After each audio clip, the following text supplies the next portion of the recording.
Kamu berpikir sudah berada di puncak tangga spiritual, merasa lebih tercerahkan dari kebanyakan orang, dan yakin telah memahami misteri kehidupan.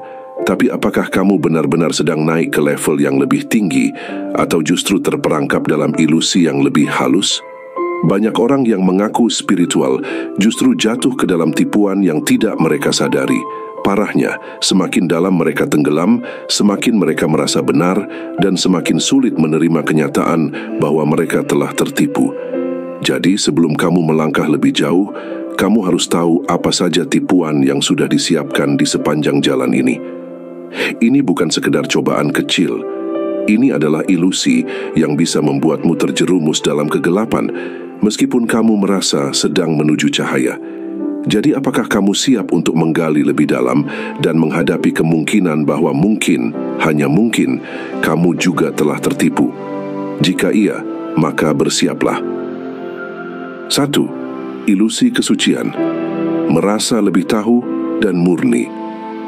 Kamu mulai merasa bahwa dirimu sudah mencapai tingkatan yang lebih tinggi. Orang lain masih sibuk dengan kehidupan duniawi mereka, sementara kamu merasa sudah mengerti esensi hidup. Kamu mulai berbicara seolah-olah kamu adalah guru bagi semuanya. Kamu merasa orang-orang di sekitarmu harus belajar darimu, bukan sebaliknya. Orang yang benar-benar mendalam dalam perjalanan spiritualnya tidak pernah merasa selesai. Mereka tidak pernah merasa lebih baik dari orang lain. Mereka justru semakin merasa bodoh, semakin merasa kecil, semakin merasa tidak tahu apa-apa, dan itu membuat mereka semakin haus akan ilmu dan pemahaman. Namun jika ego telah membungkus kebodohan dengan jubah kesombongan, maka tamatlah sudah. Kamu tidak akan pernah sampai ke tujuan. Apakah tujuan niat itu? Supaya kita tidak bisa berniat lagi. Apabila kita masih merasa diri kita yang berniat ibadah, yang berniat melakukan sesuatu, berarti jatuhnya masih kepada yang berniat, yakni jatuh kepada keakuan diri, kepada linas, kepada kemampuan manusianya, kepada kekuasaan manusianya, kepada syariat manusianya, kepada kehendak daya upaya manusianya yang berlaku. Bila masih manusia melakukan niat-niatan itu, apa sih tujuan niat itu? Tujuan niat itu berlaku supaya manusia tidak bisa berniat-niat lagi, dan supaya manusia tidak bisa lagi mengaku-akui bahwa dirinya yang bisa sholat, bahwa dirinya yang bisa zakat, bahwa dirinya yang bisa berpuasa, bahwa dirinya yang bisa haji, bahwa dirinya yang bisa berbuat kebaikan, supaya manusia tidak menjadi Tuhannya amal-amalnya, supaya manusia tidak bisa berkuasa atas seluruh ibadahnya.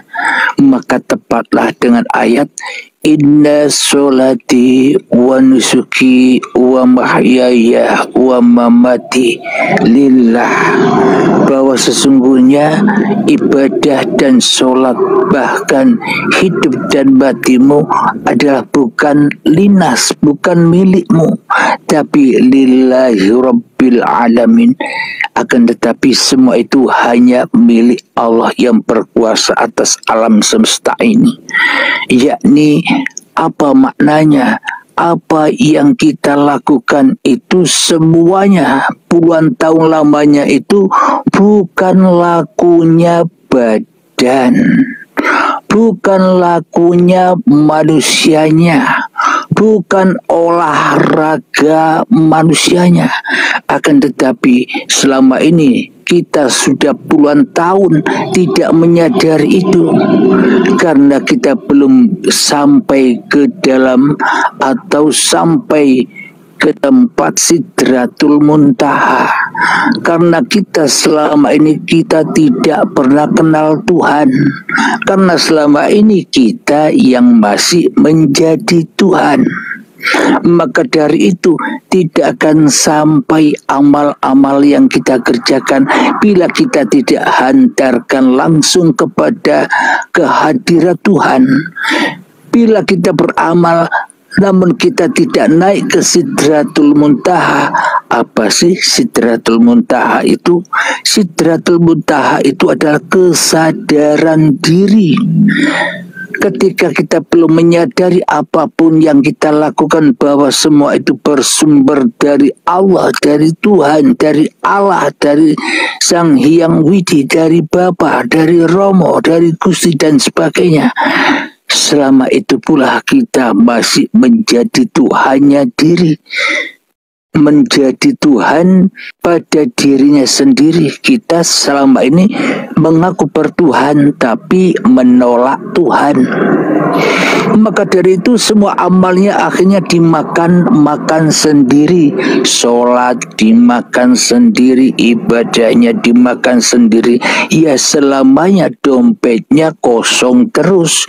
Tidak ada hal sesuatu pun isi di dalam dompet itu untuk bekal menuju Tuhan ke Sidratul Muntaha. Tapi selama ini bekal-bekal kita hanya kita buang-buang di jalanan saja. Bekal-bekal kita hanyalah menjadi sampah-sampah jalanan saja. Maka dari itu dompetnya ia kosong terus. Maka dari itu datangnya di bulan Ramadan, kebetulan Ramadan yang hari pertama ini kita isi di dalam dompet yang kosong ini, isi dengan amal-amal yang suci, amal-amal yang soleh menurut Tuhan, bukan amal yang suci menurut hawa nafsu, bukan amal ibadah menurut setan. Kita selama ini hanya melakukan ibadah-ibadah, melakukan kebaikan hanya menurut setan, menurut hawa nafsu kita sendiri. Kita tidak pernah berbuat baik menurut Tuhan.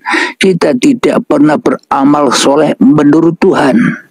Karena selama ini kita yang menjadi Tuhannya, kita sendiri yang mengotori hati kita, sehingga sampah-sampah yang kita kumpulkan hingga sampah itu berbau busuk. Apa maknanya sampah-sampah ibadah-ibadah kebaikan, sholat-sholat, zikir-zikir yang selama ini puluhan tahun kita lakukan, itu hanya menjadi sampah-sampah batinia kita saja. Apa buktinya bau busuk di dalam sampah hati kita? Kita merasa sudah menjadi orang yang baik. Itulah sampah busuk itu. Kita merasa sudah berada di atas orang-orang yang tidak beramal, yang tidak beribadah sesuai yang kita lakukan. Kita merasa tinggi hati, congkak memandang orang yang tidak beribadah, memandang orang yang tidak sholat, memandang orang yang imannya beda dengan kita, memandang orang yang keyakinannya beda dengan kita, seolah-olah mereka semua rendah di hadapan diri kita. Itulah akibat yang kita kumpulkan di dalam hati kita, hanyalah sampah-sampah saja, sampah ibadah, sampah sholat, sampah zakat, sampah puasa. Selama ini kita tidak pernah berpuasa, hanya lelah menahan lapar dan dahaga saja. Kita tidak pernah mempuasakan diri kita di hati kita. Kita tidak pernah mentiadakan diri kita di hati kita. Selama ini kita hanya mentiadakan Tuhan saja. saja, mentiadakan kekuasaan Tuhan saja. Selama ini kita hanya mentiadakan pandangan Tuhan, mentiadakan pendengaran Tuhan, karena pandangan dan pendengaran masih menjadi pendengaran dan pandangan manusianya, sehingga sampah-sampah itu menjadi busuk. Manusia hanya mengkaji-kaji Tuhan, manusia hanya merasa sudah kenal Tuhan, padahal masih jauh dari Tuhan, karena manusia seolah-olah menjadi Tuhannya Tuhan. Manusia hanyalah sok jago di dalam mengkaji-kaji Tuhan, karena manusia merasa bisa mengatur-ngatur Tuhan yang diimaninya, seolah-olah manusia bisa mengatur-atur Tuhan yang dihayal-hayalkan selama ini. Alhamdulillahirabbil alamin, bagi orang-orang yang sudah masuk di alam enjoy, maka ia tak butuh lagi mengkaji-kaji Tuhan, karena Tuhanlah yang mengkaji-kaji dirinya.